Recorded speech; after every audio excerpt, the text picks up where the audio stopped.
Sa ating programa, madalas nating napag-uusapan ang topics about freedom of speech, human rights at justice. But what happens to those locked away? Today, we open up that conversation because human rights don't stop at the prison gate. Let's talk about it.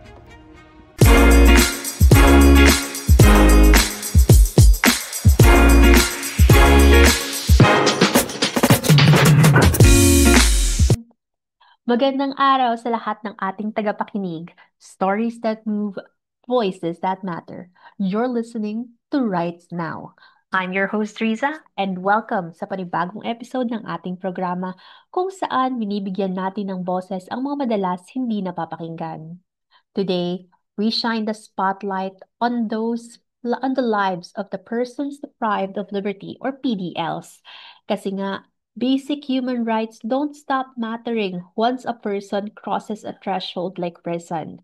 So, alam niyo ba na ayon sa global rankings, the Philippines is one of the most congested prison systems in the world. In 2024, the United Nations reported that our country's pre-trial jails had an occupation rate of 322%, meaning maraming nakakulong na matagal nang naghihintay ng pagkakataong humarap sa korte o makalaya kahit wala pang trial. Ayon pa sa Bureau of Corrections, ang prison capacity ng bansa ay 13,519. Ngunit ang total PDL population as of September 2025 ay umaabot na sa 53,352. And of these, nearly half, 48%, or 22,581 individuals are in the new Bilibid prison. Imagine the congestion of people there. So, but beyond the numbers are, people, each one of them with a story. You know, this episode was inspired by a simple but meaningful conversation that I had. Hindi dapat naiiwan sa labas ng selda ang karapatan pang tao ng bawat individual. Kaya, ngayong araw sa Rights Now, we will be talking about the state of health and human rights for persons deprived of liberty or PDLs. Kasama natin ang isang bisita na talagang malapit sa gawaing ito. So, she's from an organization that has been at the forefront of health and human rights advocacy for decades, ang Medical Action Group o MAG. So, MAG is a health and human rights organization na nagsusulong ng access sa maayos na serbisyong medikal at malasakit para sa lahat, kasama na ang mga nakakulong. Founded in November 1982, MAG was created to deliver health services to victims of human rights violation, promote justice in health, and uphold human rights. Today, we are joined by a registered social worker with 7 years of professional experience specialized in addressing the needs of PDLs and person restored of liberty or PRLs. She's a graduate of Universidad de Manila and a licensed social worker since 2018. She is currently pursuing a teaching certification at the University of the Philippines Open University. Her dedication to human rights and community reintegration program makes her a powerful voice in this space. So, let's welcome Tiffany Haban Abalos from Medical Action Group para ikwento ang kanilang ginagawa at kung bakit ang karapatang pangkalusugan ay para sa lahat, kahit pa sa mga nasa likod ng rehas. Welcome to the program, Tiffany!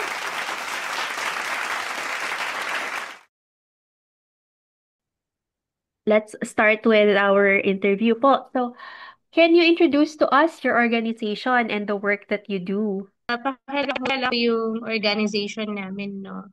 So, I am from MUD. I've been here for 7 years. Medical Action Group is an organization composed of healthcare professionals. So, may mga doctors, nurses, and other allied health professionals. Yan, katulad ng social workers. So, isa ko doon sa allied health professionals. So, ano nga ba yung mga ginagawa ng Medical Action Group? So, we have two departments. So, ang first ay yung services and documentation program at yung isa ay advocacy and training. So, ako ay under sa services and documentation team. So, ang ginagawa namin ay nag-jail visits. So, pupunta kami from Luzon hanggang Mindanao ng mga jail facilities at mga juvenile facilities ay kasama din. So, ito yung sa juvenile facilities, ito yung under ng DSWD at saka ng LGU, yung tinatawag na Bahay Pag-asa. So, yun. Bali, ang ginagawa namin ay mas more on medical and psychological services. Pero as of this year, meron din kami for the social. Pero ito naman ay mas nakafocus doon sa mga persons restored liberty. So, ito yung mga PDLs na ito yung mga ex-PDLs, yung mga na-release na galing ng jail. So, ano nga ba yung mga ah, ginagawa namin? So, medical consultations, medical missions, tapos meron kami mga psych processing, debriefing. So, isa rin sa ginagawa ng MAG ay kapag may mga disaster, so yun, pumupunta rin kami sa mga community na affected ng disaster. Katulad nung 2013, Mm-mm. ah, Yolanda time. So, yung mga Yolanda survivors ay nag-undergo ng ah, psych processing that Mm. time. Tapos, yung pinaka-recent na ay yung pandemic nung pumutok Oo. yung sa Taal nung 2020. Mm-mm. So, yun, nag-psych debriefing din ang Medical Action Group. So, isa din dun sa mga ginagawa namin ay pupunta rin kami ng mga communities Mm-mm. na kung saan ay nagdo-document din kami ng mga paglabag sa karapatang pantao. Mm. So, yun. Tapos, kapag sa jail visitations naman, so nagbibigay din kami ng mga hygiene kits, yung Mm-mm. tinatawag namin dignity kit. Yun, kasi usually sa mga jail visits namin, may ibang persons deprived of liberty na walang dalaw. Mm. So, parang from there, kahit papaano ay Kayo yung may dalaw niya. Mm-mm. or kasi may iba kasi talaga na kahit ultimo pambili ng shampoo or ng sabon, they can't afford to buy. Mm. So, you said na your group work closely with, yun nga, health and medical welfare of people inside detentions and correctional facilities. And you also talk with those na nakalabas na. So, ano ba yung naging inspiration siguro ng group nyo and siguro ikaw na rin para yung sa work na ito? Ako siguro personally, kasi before, Mm-mm. nag-internship ako sa isang organization, which is the Humanitarian Legal Assistance Mm. Foundation. So, ang ginagawa kasi nila ay nag-jail visitations din sila. Pero, ang kanila naman ay mas more on legal. Mm-mm. So, from that moment, parang nakita ko na, parang, oo nga, no, parang ito yung vulnerable sector na nala-left Mm-mm. behind, na hindi na bibigyang importansya pagdating dito sa ating ah, komunidad. Mm-mm. So, parang, nung time na first jail visit ko, sa CIW pa. Pero hindi pa ako intern noon. Ah, ah. Ano pa po noon? Parang second year college pa lang. So, Mm. nakapag-experience na kami sa Correctional Institution for Women. Opo. So, kasi yung sa Correctional Institution for Women, ito ay under ng Bureau of Corrections na kung Mm-mm. saan lahat ng nandito na ay mga convicted. So, Mm. yung mga na-under ng BJMP, ito yung mga PDLs na ongoing trial pa lang sila. Ibig sabihin, hindi pa sila convicted. Oo. So, yun. Tapos, nung nakita ko sila na parang, oo nga, no, parang iba-iba kasi yung pangangailangan nila eh. Pero, ang number one talaga na parang needs talaga nila ay legal. Oo. So, parang nung time na ah, nag-internship ako nung fourth year college. Sa Quezon City Jail kami Mm. napunta for internship. So parang for the 5 months, I think, oo, nandun kami sa Quezon City Jail. So talagang, makikita mo talaga yung situation nila sa loob. Hmm. So, nung time na nakagraduate ako, yan, kasi for the whole year, ang internship ko lang ay dun sa HLAF, Apo. yung Humanitarian Assistance Foundation. So, nung pagka-graduate, so City Hall muna ako ng Manila. And then after, nung parang may sabi na, ay may hiring ng social worker sa isang organization, ganyan. So, ang i-handle pa rin ay PDLs. So, hindi ako nagdalawang isip na hindi Mm. mag-apply. Mm. So, yun. Kaya, until now, yun pa rin talaga yung parang, siguro naging advocacy ko na rin talaga na Na yun. kahit pa, oo, na merong matulungan Opo. na PDL, kasi lahat naman sila, kahit na sabihin mong nagkasala, may karapatan pa rin naman silang bigyan ng pangalawang pagkakataon. Mm. Totoo naman po yun. So, yun dun sa mga kwento mo nga na naririnig dun sa ano mo, sa mga experience mo, sa mga jail visits mo, yung mga nakaka-interact mo. Ano kaya yung usual na naririnig mong kwento from them sa experience nila? Siguro yung usual na kwento nila, kapag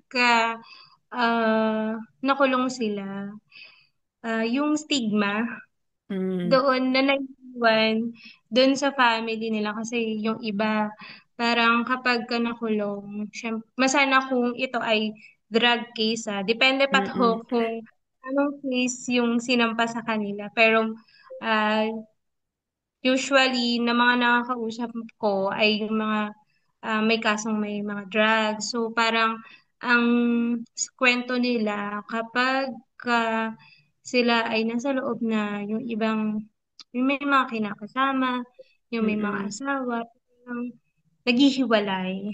Ah, Wala na silang dalaw, ganyan. O kaya naman yung iba talagang sinukuha na sila ng family nila.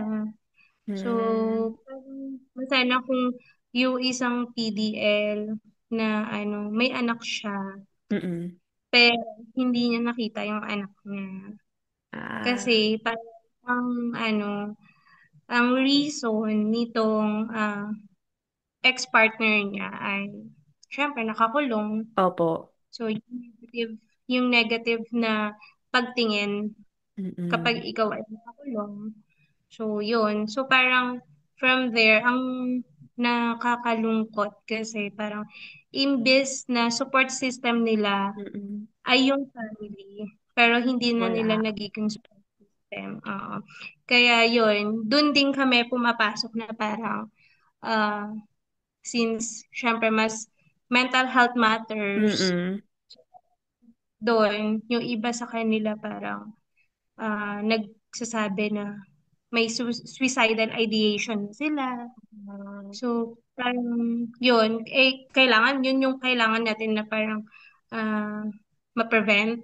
mm. Kasi masabi sa loob sila ng jail facility. Mm. Pero good thing naman din kasi ang Bureau of Corrections at BJMP Mm. ay meron mga programs for them Opo. para ano tawag dyan, parang pang-alis buryong nila sa loob. Mm. Kasi nga, the whole entire, nandun ka lang sa apat na sulok ng jail facility. So, parang, ah, ang binabanggit nila, kahit papaano, nakakatulong yung mga activities na ginagawa sa kanila. So, nandyan yung TESDA, pumapasok din ng TESDA, tapos, yung mga ginagawa nila, mga handicrafts. So, yun, for the Ah, livelihood. So, yun. okay. So, yun yung nakita natin experience on their, yung mental nga nila and then yung usual story nila. What about yung mga na siguro napansin nyo or nakikita ninyo on yung sa medical side naman? Ano kaya yung usual na common ailments or yung challenges na ano natin during yung medical missions in jails natin? Siguro yun, in terms of medical, so, mayon, mas sobrang nakakalungkot din kapag in Mm. terms of medical. Kasi, yung iba sa kanila, kahit ultimo pambili ng gamot, wala. Ah, walang parang Mm, provision yung mismong jail doon. actually, meron. Pero, hindi ko sure to kung Mm. 15 pesos ata ang budget lang ng BJMP for the Per, medicine. Hindi ko sure. Per PDL. pero wala naman mabibili ng 15 pesos ngayon na gamot. Parang, Hindi ko oo. sure kung ako, pero Oo. i-try mo na i-research yun. Pero alam ko parang 15 pesos. Kasi kung sa pagkain nga, parang nasa 75 pesos lang for the Day? whole day. Oh. PDL. Oo. So parang sa medicine pa kaya na parang kakakarampot Mm. ah, na budget per Mm. PDL. Mostly ng mga nakikita namin doon kapag nagme-medical mission kami, yung mga elderly, Mm. sickly, ay mga terminally ill. Kasi, yun, sa CIW, sa NBP, yung mga under ng Bureau of Mm. Corrections, ay meron kasing mga ah so yun, may na-check up kami na as in talagang bedridden na, ganyan. Tapos wala ng family. So parang from there, sinong magpa-provide nung medicines nila, ng mga medical needs nila na kailangang bilhin outside na hindi available dun sa facility.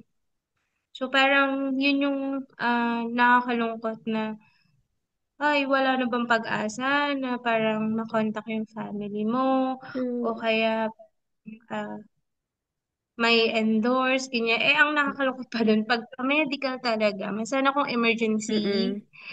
hindi kasi pwedeng basta-basta na ilalabas yung PDL. Mm. Kasi kailangan ng court order. So, kung si PDL ay, halimbawa, meron kaming case na sa part ng Visayas na jail. Yung paa ng PDL, as in, sobrang, ano na yan, namamaga, tapos sugat na talaga. Mm. Tapos, ano yung Kailangan tawag na ng dyan? medical na talaga na ano. Kailangan na siyang i-amputate kasi hindi na maganda Ah. yung kalagayan niya. Mm. So, yun. From there, parang kinontak namin ng BJMP, ganyan. Since si BJMP din naman ay sumusunod lang din naman sila sa protocol. Opo. So, nag-request na sila for the court order para malabas si PDL. Pero, alam mo yun, hindi umabot si PDL dun sa paglabas ng court order. Parang Ah. nagkaroon ng confusion kasi diabetic na siya, kaya nagganon na yung sa paa niya yung sugat. Mm. Diabetic na siya, tapos hypertensive pa siya.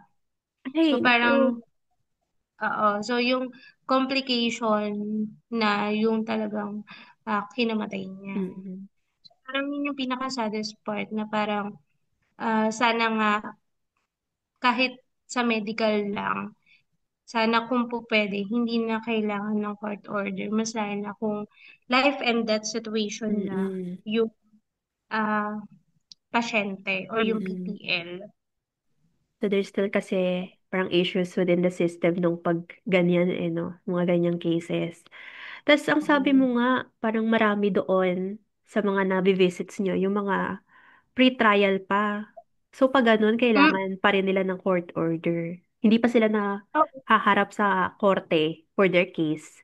Pero para ma-receive ng medical attention, need nilang makakuha ng no, ang ah, Ako. Ganun siya, no? Kasi Mm-mm. parang ah, ang explanation ng Bureau of Corrections at ng BJMP ay syempre yung security Tama nila yun.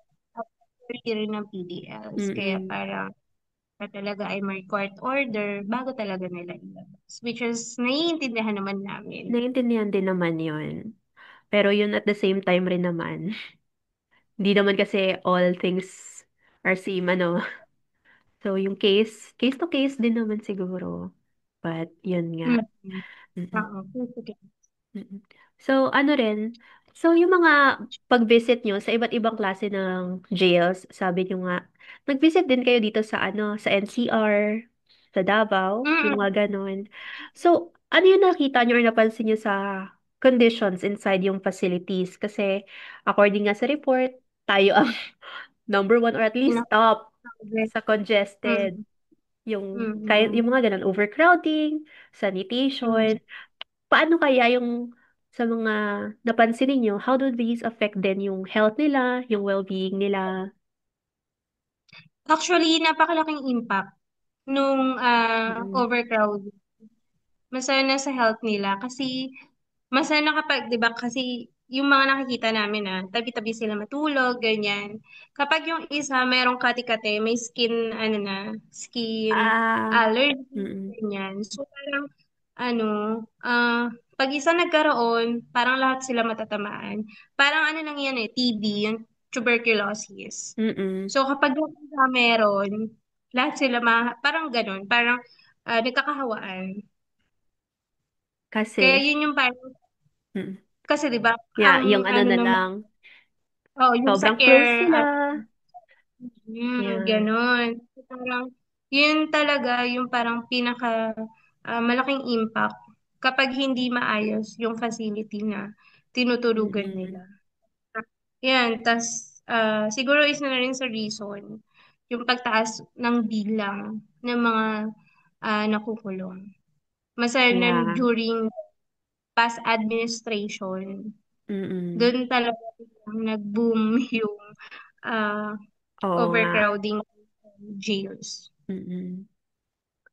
So, so hindi nga namin masyadong ma-imagine yung ano, yung image na ganun, sobrang, kasi, parang sobrang sikip ng mga lugar. Tapos, in the country, parang ilan lang talaga yung detention centers natin, no? And then, yung mga number of prisoners natin, sobra-sobra na. Tapos, Actually, times three, the mm-mm, real, the real, ano tawag dyan, yung capacity lang ng jail. oo, Parang parang doble-doble, ano? Tapos, ang sabi pa nga, na among those na nandun sa may jails na rin, hindi lang lahat yon ay yung may ano na talaga, may patong na. Yun nga, yung mga hindi pa na kakapag-trial or yung hindi lang naanuhan, hindi pa nakakalaya dahil sa ganito. Parang, ang ano, nakakabigat din pala, sobrang ang hindi ko ma-imagine ako ha, as a person pa lang, what more kayo na nakakapag-interact pa nga sa kanila. Maano rin siya sa mm-mm. ano, sa puso natin. So, yan. So, talking about naman sa work and partnerships ninyo dyan sa, ano, sa MAG. So, ano kaya yung other works and partnerships do you have? Meron kayong partnerships with other government or NGOs to serve yung mga PDLs? Yan. Mm-mm. Currently, meron kaming partnership with the Commission on Human Rights. So, from there, actually recent lang, nung last week, oo, galing kami ng Bataan District Shield na kung Mm-mm. saan nag-medical mission and then mental health awareness ang MAG dun sa mga PDLs. PDLs and jail officers. Mm-mm. So, kapag may mga need for the medical mission and mental health awareness, kami yung tinatap ng Commission on Human Rights. Mm-mm. So, eto, ang tawag dyan, parang matagal na rin naman na partner ang CHR Mm-mm. pagdating sa pagsulong karapatang pantao. Mm-mm. Tapos, may partnership din kami with the HLAF, yun, yung Humanitarian Legal Assistance Mm-mm. Organization. Since si HLAF nga ay mas on legal services. So, if Ah. ever na meron silang mga client na need for the medical and the psych, sa amin nila nire-refer. Mm-mm. So, yun. And also, ang Caritas Manila ay Mm. partner. So, sa Caritas Manila naman, usually, medical consultation pa rin naman yung pinaprovide ni MAN. So, Mm-mm. depende rin kasi sa kung anong i-request ng mga partners na nasa mandato ng Medical Action Group. Mm. So, meron ba kayo sigurong mga programs na if ever man, yung mga ordinary people or yung mga public can be aware para makatulong or makapag-ano man or yung nakakaano sila? Nakaka Okay. Actually, ngayon, meron kaming sinusulong na compassionate early release. mm, So, itong compassionate early release ay para doon sa mga PDLs na may mga mga terminally ill, yung may mga mm, medical condition na yung mga hindi na kayang bumalik ng community para gumawa ulit ng ah, crime or kasalanan. wrong. Mm, So, parang yun yung ngayong sinusulong namin na ah, yung mga matatanda na, yung sobrang, ano tawag dyan, uugod-ugod na, mm, mga old age talaga, ay mapalaya na para kahit papano, kahit sa huling sandali lang ng hininga nila, nakalaya sila. mm, Yun. So, actually, parang ito ay ah, na, actually napasa pa lang namin sa Congress. mm, So, pero hindi ko pa sure kung ano na yung proceedings nung pagpasa nung kasi parang ang kailangan kasi ang tawag dyan, maging bill mm, o yun yung inaano namin. Kasi 'di ba merong sa under the payroll and provision. Iba mm, naman yun. So, ito naman ay 'di ba kung merong release for humanitarian grounds, yung mga hindi mm, nakukulong. So parang ito naman ay release for medical reasons yung magiging reason. mm. So without naming names, can you share a story or experience that really stayed with you? Yung siguro someone na talagang na-touch, ng yung buhay niya because of Mag's support or advocacy, or yung talagang ikaw, na-touch yung ikaw dahil sa experience or story niya. Mm. Ano, siguro yung client namin sa Palawan. Mm, Kasi ang tawag dyan, nung binisit namin siya, parang, for some reasons kasi parang, matagal namin siya hindi nabisita. Kasi itong mm, si client ko ay hypertensive siya. Plus, may sakit siya sa puso. So, mm, parang, nung nabisita namin siya, actually, nasa ano siya, Iwahig Prison Penal Colony. So, under ito ng Bureau of Correction. So, meaning, nasentensyahan na siya. mm, So, nung nakita namin siya, parang, nung nakita namin siya kasi parang, nung upon entry namin doon, nandun na kaagad yung superintendent ng mm, Iwahig Prison. So, nung nag-entry kami doon, since kami nga ay from the Medical Action Group, so parang tinanong kung sino yung client na bibisitahin, ganyan.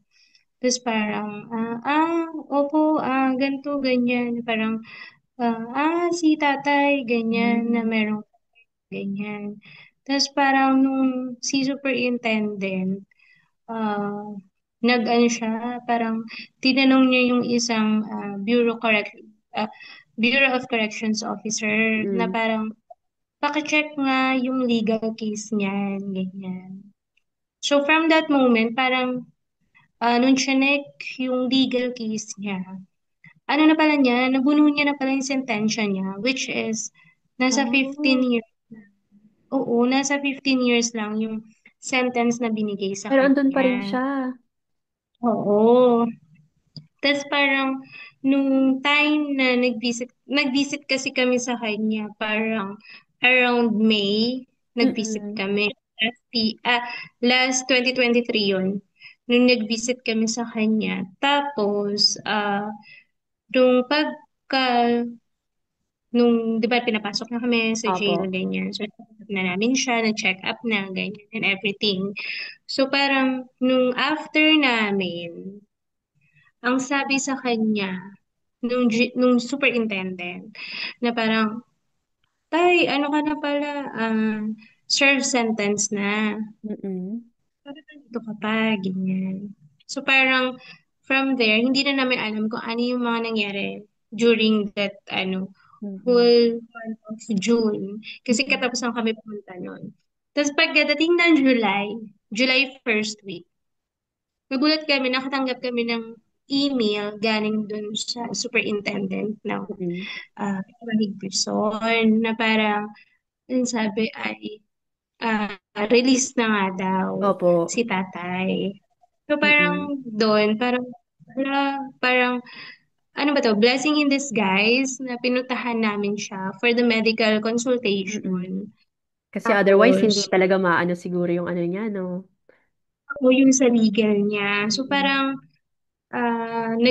siguro parang malaking pasalamat niya rin siya nung superintendent kasi hindi ko rin alam kung bakit hindi rin nila nare-review yung bawat Mm. kaso ng mga PTLs kung sino na dito yung mga serve sentence. Mm. Pero siguro naiintindihan ko rin somehow kasi nga Ang dami. sobrang dami rin naman talaga Mm. o ng mga PDLs na ah, under their custody. Mm. So parang doon, si superintendent, so nagpapasalamat, ganyan, na-release hypertension na, tapos may sakit pa sa puso, di ba? So Mm. parang doon, parang kung hindi niyo po binisita si tatay for the medical consultation, hindi rin namin malalaman na siya po pala ay serve sentence na. Oo. So, nung nakalabas siya, parang after few weeks, pinuntahan Mm. namin siya. So, currently ay nasa Zambales siya. Mm. So, under naman, nung na-release na siya, na-under siya dun sa isa naming project na reintegration. Mm. Ito yung para sa mga PRLs, yung Mm. Persons Restored Liberty. So, dun siya naangkla si tatay na program namin for the reintegration. So, until now, ay ah, kahit papado, naging maganda yung kalagayan ni tatay. Mm. So, yan, na-manage, unlike before, na hindi controlled yung sa hypertension niya. So, kasi yung sasakit sa puso niya, kailangan niya rin din talaga na ma-manage yun. Kasi kung may hypertension, so yung kanya naman ay controlled. So, kasi nakakainom naman na siya ng Mm. gamot, ganyan. Unlike before na sobrang layo ng family niya. Siyempre, nasa Palawan. Tapos, ang family niya ay nasa Zambales. So, hindi siya Mm. Mabisita So, lang dyan. nung time na nirelease siya, so after few weeks, pinuntahan namin, ganyan. So, parang nag-usap, ganyan. So, parang pinasok namin siya dun sa reintegration namin na program na kung saan ay nagbigay rin kami ng livelihood assistance sa kanya. Mm. So, since siya nga ay isang farmer, so parang ah, naangkop din naman yung binigay namin sa kanyang Mm. tool, panibula, Mm.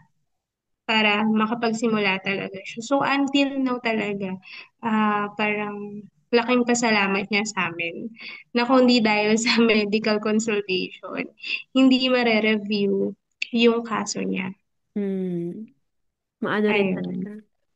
So parang pumunta lang kayo for medical mission, na ano niyo pa siya, na legal pa. Oo. Eh, ano pa siya, parang 2007 or 8 na nakakulong. Kasi parang ganun. 2007. So parang at least mga 2 years din yung extra sa ano niya. Pero hindi pa kasama dun yung ano, yung pagkakakulong niya nung Is, time na nasa police station at mm, nasa BGMP. oo. Parang for the 15 years, ayun pa lang yun ano dyan, nasa Bucor siya, nasa Okay. Palawan. Oh, so hindi pa kasama doon yung, yun nga yung sinasabi nilang ano, hindi yung wala pa siyang trial, yung mga Mm, years na na-spend all, na nakakulong siya like that. yung trial pa lang Ah, siya. mm. Kailangan rin Ayun. ng, although, naintindihan naman natin yung limit ng Work. tao, yung work, pero at the same time, like, kailangan din ng system siguro overhaul or something na mas streamline yung mga processes nila dyan sa Bucor, no? Yun. Ayun. Ayan. So, ano naman, speaking of your experiences naman, um, kayo personally, how do yung experience nyo doing all these missions, yung working inside environments na ganito, with people that yung mga hindi masyado nakikita or hindi masyado naiintindihan siguro ng other people, how do these experience affect you or your team personally po? Siguro kapag nakakausap kami din na yung talagang ah, walang kakayanan. Mm-mm. Parang dun talaga kami mas naapektuhan. Parang masana kung yung client ay babae. Mm. Parang yung matanda na, ganyan. So parang kami, minsan nga parang napag-uusapan namin. Kasi sa amin kasi kapag nag-field work kami, Mm-mm. hindi pwedeng wala kami debriefing. Mm-mm. So, pag nagde-debriefing kami after the activity, parang dun lumalabas yung mga, ay, oo nga, no, parang siguro parang nagiging thankful and grateful Mm. yung bawat isa kasi parang hindi namin naranasan yung ganong Oo. naranasan yung mga PDL sa loob. Mm. So, yun siguro yung parang impact sa amin. Masana sa team ko na hinahawakan. Mm. Yung sa social work yung team nyo, no? Sa documentation, mga Oo. ganun. Lalo na hindi pa yun kasama yung mga nasa bahay pag-asa, yung mga bata, Mm. yung mga children in conflict with the law, at saka yung mga Oo. children na kung saan parang mas may malalim silang dahilan kung bakit sila nakakagawa ng kasalanan. Mm. So, parang yun. Kasi parang kapag nakausap mo yung isang bata na parang anong kaso mo, ganyan. So, parang Mm. pag nag yung bata, parang ano bang nagiging dahilan kung bakit ka Oo. nasa ganyang sitwasyon. Oo. So, parang may instance babanggitin nila dahil sa pamilya, dahil sa Mm. kahirapan, ganyan. So, parang, alam mo yun, parang syempre tayo din naman ay may sarili rin tayong family Mm. na parang sa kanya, dun sa CICL ay parang wala siyang support system. Kaya ang support system niya ay kaibigan na kung saan yung kaibigan din yung nagpapahamak sa kanya. Iyon lang din. Mm. So, ganun, sa ganun, ano yung tingin mong misconceptions ng mga tao sa, yan nga, sa mga PDLs, sa jails, mga ganun? Siguro misconception ng mga tao na kapag nakakulong ka, wala ka ng pag-asang magbago. Mm. Kasi parang sa kanila, pagka once na nakulong ka, may kasalanan ka. Oo. Hindi naman lahat ng nakakulong ay may kasalanan talaga, Mm. 'di ba? Parang, sige, sabihin na natin may kasalanan sila, pero hindi ba sila parang pwedeng magbago or wala ba Mm. silang karapatan na mabigyan ng second chance? Mm. 'Di ba? Oo. Ay, Yung mga ganun din, sa tingin mo, ano yung, ano naman, yung mga hindi siguro, or misconceptions, or hindi naintindihan ng ibang tao tungkol sa, yun nga, sa health, yung mga conditions, and yung human rights ng mga PDLs po. siguro ang hindi nila naiintindihan, masana yung mga case na ano, na mga Mm-mm. na-handle ko. Mm-mm. May, ah, kasi kami naman, wala naman kaming tinitingnan kung anong kaso mo, ganyan. Oo. Siguro ang misconception ay kapag nakagawa ka ng kasalanan, okay lang nasaktan ka. Oo. Parang okay lang na torturin ka. So parang niro-romanticize pa nila yung ganong pagtingin pagdating sa Mm-mm. torture. So parang, ah, which is dapat hindi. Mm-mm. Kasi wala dapat taong sinasaktan or nananakit. Mm-mm. Masad pa ng kasalanan. And at the same time, hindi lang naman siya dahil sa ano yung ginawa mo, yun, no? Yung level ng ginawa mo. Dapat lahat, whether kung ano man level ng pagpasok mo doon or ano. Yes. Dapat walang pananakit na mangyari. Mm-mm. Tama naman po. So, moving forward naman, in your view, ano yung siguro naisip nyo na, yun, systematic changes or reforms that most urgently needed to improve healthcare nga ng PDLs? Apart yun dun yun sa sinabi mo earlier. Siguro ano, Mm-mm.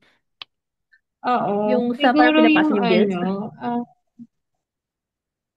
oo, Ah, siguro ano din, ang tawag dyan, isa din dun sa dapat din talaga na magbago.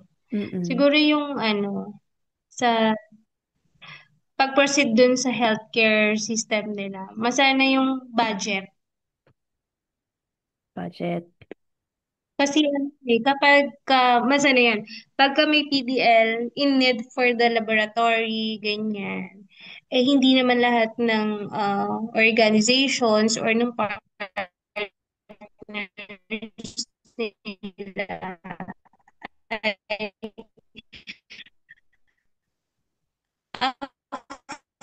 afford na Oo. i-cater lang. Kasi dahil PDL, ibig sabihin ay ano ka na talaga, indigent ka. So, Mm-mm. ang ginagawa ng uh, BJMP or ng Bucor, nire-refer nila sa LGU, Mm-mm. sa City Social Welfare, ganyan, o kaya dun sa hospital mismo na kung saan ay naka-ano yung sa jail na yon. Eh, since ang kinaganda rin pala yun, nung nagkaroon ng universal healthcare, yun yung mas naging parang Opo. ah, magandang nagkaroon na parang lahat ng PDLs ay sakop na nung sa UHC, Mm. Universal Healthcare Law. So parang ano, parang sa kanila kahit papaano medyo naibsan yung burden. Mm-mm. Masaya na kung kailangan ng laboratory, ganyan. Pero ang hindi pa rin talaga nagbabago or dapat talaga magbago ay yung pagkuha mismo ng court order na minsan tumatagal siya ng 2 months, three Oo. months, para lang makapagpatingin si client or si PDL sa labas. Mm-mm. Na which is wala naman talaga dun sa jail facility. Kasi minsan, ah, research mo na lang din kung Oo. ilan yung doctor lang ng BJMP per Mm-mm. region. Eh, per region, ilang jails ba ang meron? So parang, yun, parang hindi talaga sumasapat Mm-mm. yung bilang ng PDL sa bilang ng mga workforce. Mm-mm. Plus the equipment pa na na mga medical equipment na Mm-mm. dapat ay sa isang gym facility. Mm-mm. Ayun. Sige. So, ano yung siguro pwedeng magawa, or how can the public support yun nga, yung work na ginagawa ni MAG and other similar organizations for PDLs? Siguro pwedeng volunteerism Mm. in terms of jail visitations, kapag kailangan namin ng workforce, Mm-mm. ganyan. Masana kung ikaw ay health professional, Mm-mm. ah, pwedeng mag-tap, I mean, kung pwedeng itap yung doctor, psychologist, psychiatrist, Mm-mm. na mag-volunteer sa medical action Oo. group. So, kasi kami din naman, ay open din naman sa mga healthcare professionals talaga na makapagbigay serbisyo sila Mm-mm. ng libre Mm-mm. sa mga underprivileged na mga ah, PDLs. Hmm. Kapag Ayun. may interested, paano sila lalapit sa inyo 'pag gano'n? Pwede namang mag-email. Mm. To cap off this interview, what message would you like to share with listeners? Especially, about compassion, dignity, second chances, especially for those nga na behind bars. Siguro sa mga listeners, huwag tayong maging mapanghusga kung ano man yung nakikita natin sa panlabas lang. Mm. Kasi kahit na nagkasala sila, nandun pa rin naman yung salitang tao sila at Mm. may karapatan sila. Mm. Ayun. Ah, thank you very much for that one. Yay! All right. Maraming salamat, Tiffany, for sharing your insights and experiences with us today. Your work reminds us that even those behind bars are still part of our society, and they too deserve care, dignity, and the right to health. Saludo kami sa iyong dedikasyon at sa ginagawa ng Medical Action Group. And speaking of MAG, gaya nga ng sabi ni Tiffany, if you're a medical professional or someone who simply wants to make a difference, MAG is calling for volunteer jail visitors, and medical mission volunteers. So whether you're a doctor, nurse, social worker, or someone with a heart for service, your time and compassion can go a long way in helping PDLs access the care that they need.